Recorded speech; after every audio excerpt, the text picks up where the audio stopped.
Jamaah, oh jamaah. Alhamdulillah. Alhamdulillahirabbil alamin. Kembali lagi di Islam itu Indah. Jamaah di rumah yang baru bergabung, kita ingatkan lagi. Tema kita pagi hari ini adalah tentang PSBB lagi. Pembatasan sosial bikin baper lagi. Nah daripada baper ya, baper nggak ada manfaat. Mendingan nonton Islam itu Indah, insya Allah bermanfaat. Amin. Dan juga insya Allah bisa menjadi solusi buat orang-orang yang lagi pada baper juga nih semuanya nih, termasuk saya nih ya. Nah sekarang kita lanjut lagi nih ya.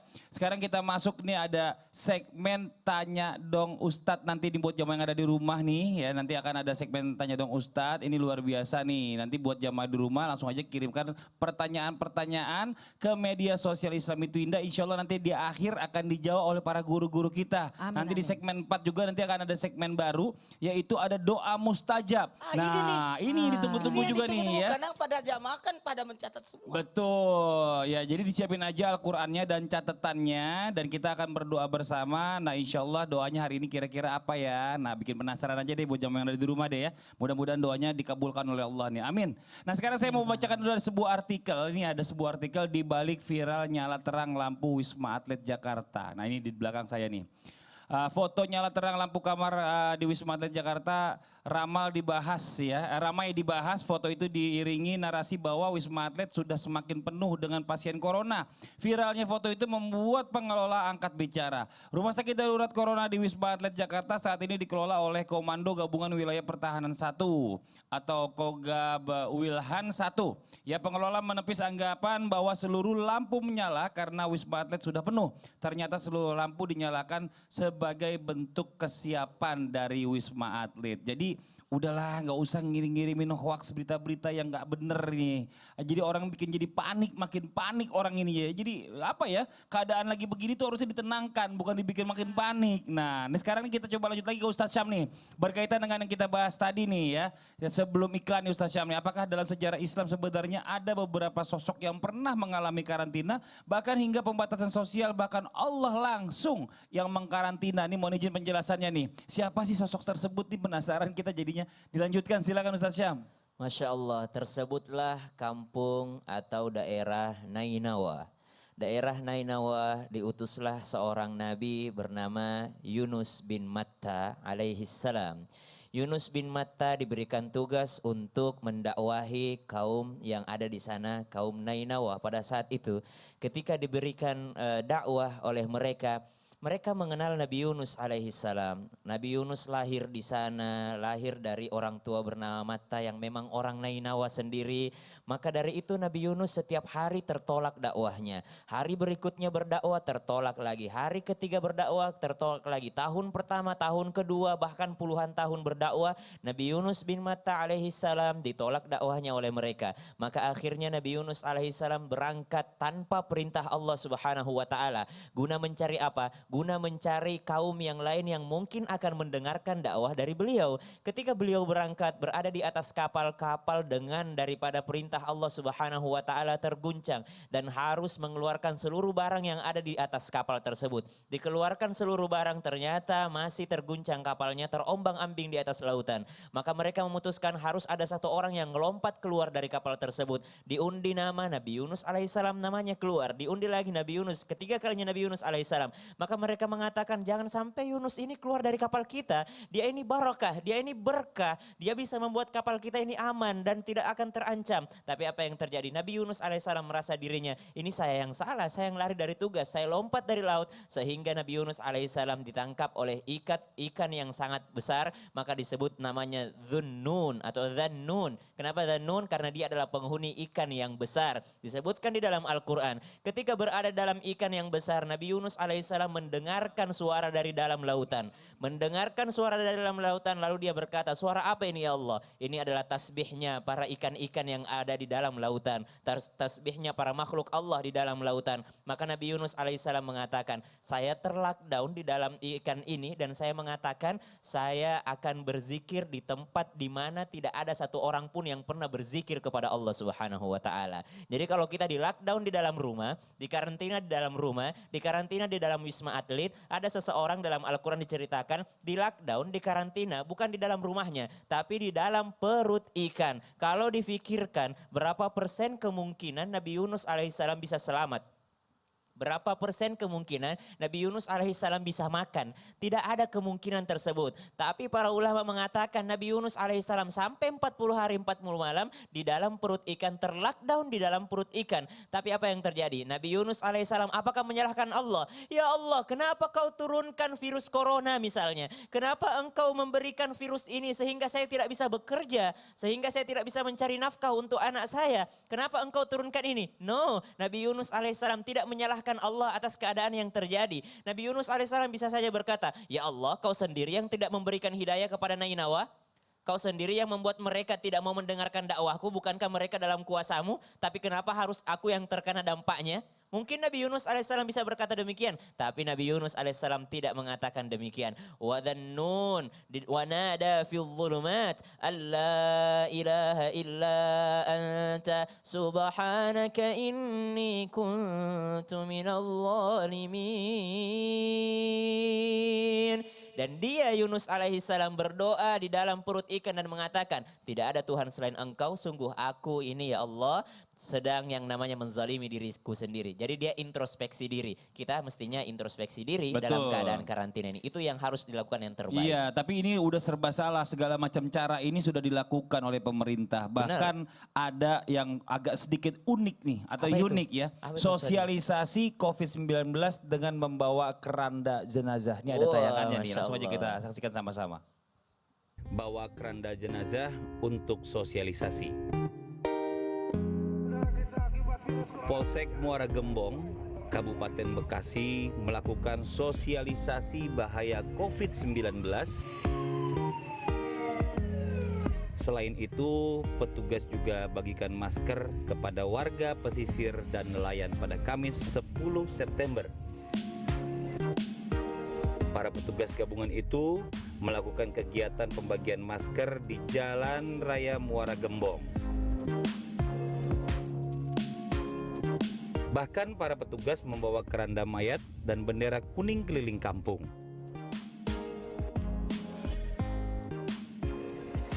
Kegiatan ini untuk berikan pemahaman akan pentingnya menjalankan protokol kesehatan. Ya sekarang ini kita kadang-kadang suka ngerasa diri kita kesel gitu. Kita udah jaga diri sama keluarga tapi masih ada aja orang yang cuek kalau kita ngeliat di jalan nggak pakai masker ya. Ada lagi bahkan sampai yang udah nggak ngerasa gitu loh, nggak percaya bahwa ini ada nih yang namanya virus corona. Nah sekarang ini apalagi kalau saya dengar tadi pagi itu saat saya baca bahwa pemerintah ini sudah memutuskan nggak ada lagi tuh yang namanya karantina mandiri di rumah.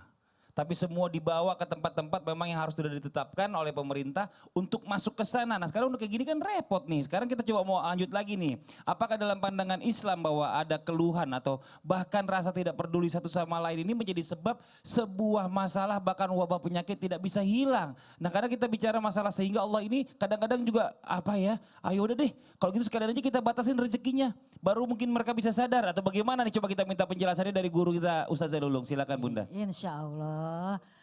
Jamaah, oh jamaah, alhamdulillah. Jadi kalau kita ngomongin ya pemirsa yang dirahmati Allah, keluhan. Pemirsa yang dirahmati Allah, kalau kita selalu mengeluh tidak akan menyelesaikan masalah. Malah akan menambah masalah. Jadi kalau misalnya kita ini bahasanya nih sulit diatur, bisa enggak sih ketika kita nggak peduli sama orang lain, akhirnya kita kena deh tuh ya yang namanya bahasanya dampaknya, akhirnya rezekinya jadi seret misalnya. Susah sih diaturnya nih, jadi seret deh tuh. Nah kalau kita ngomongin hal ini, ada dalam salah satu hadis Nabi Rasulullah bersabda, wallahu fi aunil abdi makanal abdu fi auni ahihi. Bahwasanya seorang hamba ya akan mendapatkan pertolongan Allah kalau dia juga mau menolong hamba yang lain. Kita ini harus saling tolong menolong. Kalau bahasanya ya udah diam-diam di rumah, katanya ya udah kita diam, kita turutin aja dulu. Karena apa? Pasti ada hikmah di balik semua itu. Kayak kita ngomong nih sama anak kita cerewet banget. Kita mah bisa orang tua di rumah Kak Fadli. Orang tua kita bisa di rumah, suami bisa di rumah. Tapi anak-anak, "Ma, aku mau pergi, aku bete di rumah, aku begini." Ini kadang-kadang anak-anak yang kadang-kadang agak-agak sulit diatur. Kita kasih pengertian. Ini sebenarnya ada loh, kamu harus hati-hati. Tetap 4M kalau saya bilang mah. Apa tuh? Menjaga jarak, Terus? mencuci tangan, Terus? memakai masker dan menonton Islam itu indah. Ah. Nah ini. Jadi kalau ada orang yang bermasalah akan menambah masalah, bisa jadi Allah berikan hal seperti itu. Maka mulai hari ini kita benahi diri kita, lebih kreatif karena rezeki nggak ketukar. Dan dinyatakan lagi ya di dalam beberapa kisah-kisah yang namanya orang kalau bisa nolong seorang hamba yang lain, kan dapat pertolongan tuh ya. Jadi kita jangan sampai ngeluh-ngeluh doang. Ada yang namanya gerakan al-harokah barokah. Bergerak itu berkah. Jangan lebih ngerugin orang lain dong. Tadi guru kita sudah menyatakan la dororo wala diroro. Iya kita sehat. Kalau orang lain misalnya dia kurang sehat kita jadi kena. Atau dia orang lain sehat kita kena. Kita tiba-tiba membawa hal tadi gimana? Nah ya teman-teman pemirsa Islam dan rahmati Allah. Yuk kita sama-sama sadar diri. Jangan jadi orang yang magadir. Apaan tuh? Magadir emak-emak gak tahu diri. Nah jadi kita sebenar-benar kita juga ngasih contoh sama anak-anak. Karena anak-anak emang kadang-kadang gak bisa dibilangin. Saya ngerasain sendiri sebagai emak. Itu tadi PSBB itu semuanya mengalami. Bunda anaknya perempuan. Oh, iya, Anak iya. saya laki tiba-tiba udah gak ada di rumah. Kemana nih anak gitu ya kan? Ya kemarin ponakan saya tahu-tahu nginap. Saya kan kagak tahu di mana. Apakah dia nginep di daerah yang bahasanya aman atau enggak? Bener. Nah, ini jadi memang orang tua, suami, anak, kakek, nenek emang harus sama-sama kerjasama. Nah jangan cuma ngeluh, walaupun dalam Al-Quran dibilang innal insana huliko halua. Manusia itu diciptakan berkeluh kesah, ya kan. Giliran dikasih kebaikan, wah ada girang. Kan karena gue. Tapi ketika dia ditimpa dengan yang namanya keburukan-keburukan, manua. Mulai deh tuh, gara-gara Allah nih, jadi begini nih, sempit rezeki gue. Lah kita introspeksi diri juga. Mudah-mudahan kita selalu dalam keadaan sehat walafiat. Amin ya Allah. Yang penting pikiran juga sih, Kak Fadli. Bener. Kalau pikiran kita positif, insya Allah positif. Amin. Gitu, mudah-mudahan disehatin badan kita, diberkahi Amin. rezeki kita. Dan yang selanjutnya, mau tahu apa? Mau tahu banget. Mau tahu banget. Jadi saya sebagai orang tua, kenapa ini berapi-api? Orang ngalamin kemarin banget sih. Itu anak-anak ya Allah pada saat kita dalam keadaan nggak PSBB istilahnya ya. Mereka itu aja udah kadang mager. Apalagi PSBB, tambah magernya kelihatan. Nah ini kita lebih cerdas lagi.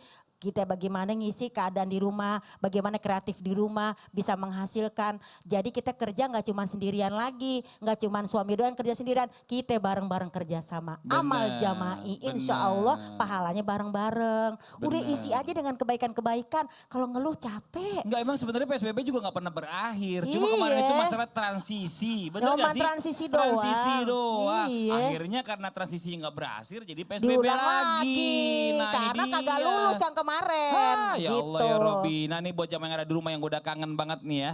Udah siap Ustadz Maulana?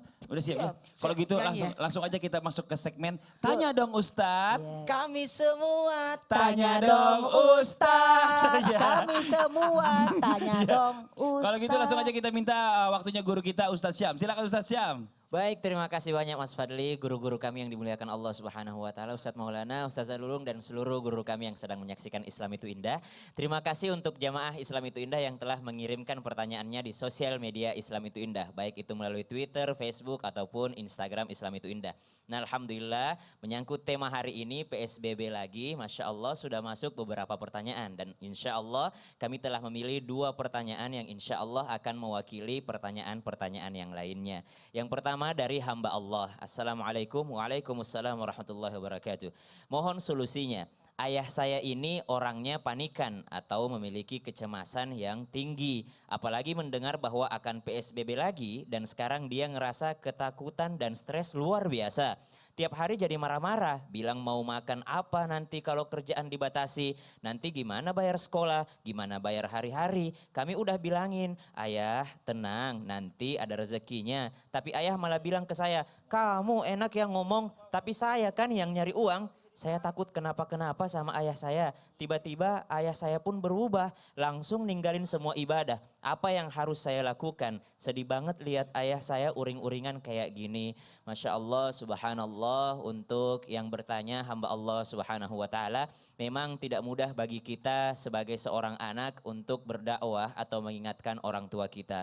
Maka dari itu Nabi Musa alaihissalam pun ketika harus mendakwahi ayah angkatnya, ayah yang mengasuh dia, siapa itu? Fir'aun. Fir'aun laknatullah, ketika Nabi Musa alaihissalam dan Nabi Harun akan berangkat untuk mendakwahi Nabi Fir'aun, maka Nabi Musa berdoa dulu kepada Allah Subhanahu wa taala, Rabbi syrah li sadri wa yassir li amri wahlul 'uqdatam min lisani yafqahu qawli waj'al li waziran min ahli. Kata Nabi Musa alaihissalam, ya Allah, engkau telah beri aku tongkat, engkau telah beri aku mukjizat, tapi ya Allah lapangkan dadaku dan mudahkan urusanku. Maka sebelum kita ngomong ke ayah, menjawab pertanyaan ayah, maka yang pertama kita minta adalah minta doa kepada Allah Subhanahu wa taala supaya melapangkan dada kita dengan apa yang terjadi pada ayah kita. Yang kedua adalah Nabi Ibrahim alaihissalam telah mencontohkan di dalam Al-Qur'an bagaimana Nabi Ibrahim mendakwahi ayahnya. Nabi Ibrahim yang pertama yang dilakukan bertanya kepada ayahnya, ya abati lima ta'budu ma la yasma'u wa la yubsir wa la yugni anka syai'a.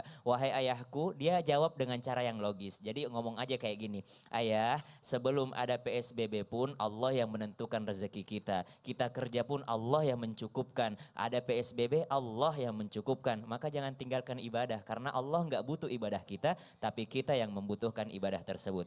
Insya Allah kita lanjut ke pertanyaan yang kedua. Insya Allah ini masuk lagi di Instagram @islamituindah.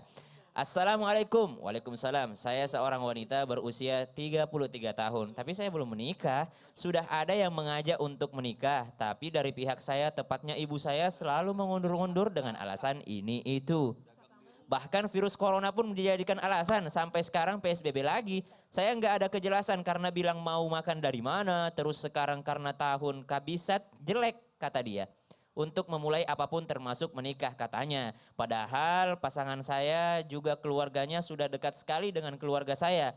Apa yang harus saya lakukan? Sedangkan usia saya di tahun depan sudah menginjak 34 tahun. Tolong masukannya. Bismillahirrahmanirrahim. Jodoh, rezeki, dan ajal kita sama-sama menunggu keputusan Allah Subhanahu wa taala sambil berikhtiar. Yang pertama yang harus kami ingatkan bahwa tidak ada yang namanya hari jelek, minggu jelek, bulan jelek, ataupun tahun jelek dalam Islam. Semua yang diisi dengan mengingat Allah, ibadah kepada Allah, semua adalah hari-hari dan waktu-waktu terbaik. Jadi waktu yang terbaik adalah waktu diisi dengan mengingat Allah. Bukankah menikah itu ibadah? Ketika seorang menikah berarti dia sedang mengingat Allah Subhanahu wa taala, berarti waktu tersebut adalah waktu terbaik, bukan waktu yang jelek. Kemudian yang kedua, ketika ibu kita bertentangan dengan kita, maka kita ingatkan dengan baik. Ingat, menikah itu tidak perlu izin ibu.